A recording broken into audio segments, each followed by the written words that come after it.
আলু পোস্ত বানানোর জন্য আলুগুলোকে ছোট ছোট টুকরো করে কেটে নিয়েছিলাম।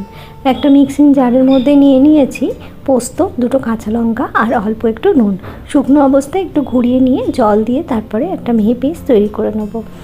কড়ার মধ্যে সরষের তেল দিয়ে দিয়েছি আর দিলাম হাফ চামচ কালো জিরে আর একটা কাঁচা লঙ্কা। এটা যখন একটু ভাজা হয়ে যাবে তখন এর মধ্যে আমি দিয়ে দিয়েছি পেঁয়াজ কুচি।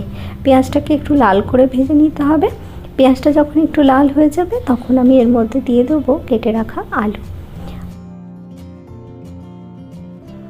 আলুটা দিয়ে একটু নাড়াচাড়া করে এর মধ্যে আমি দিয়ে দেবো পরিমাণ মতো নুন। তবে পোস্তটা বাটার সময় নুন দিয়েছিলাম, তাই এখানে নুনটা একটু বুঝে দিয়ে দিতে হবে।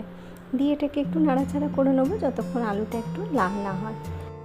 আলুটা একটু হালকা লাল করে ভাজা হয়ে গেলে এর মধ্যে আমি বেটে রাখা পোস্তটা দিয়ে দেবো। দিয়ে একটু নাড়াচাড়া করে নেবো। করে নিয়ে এর মধ্যে পোস্তর বাটিটা ধুয়ে আমি এর মধ্যে জল একটু অ্যাড করে দেবো। দিয়ে আমি এটাকে ঢাকা দিয়ে দেবো 5 মিনিটের জন্য, যতক্ষণ না এই আলুগুলো খুব ভালো করে সেদ্ধ হয়ে যায়।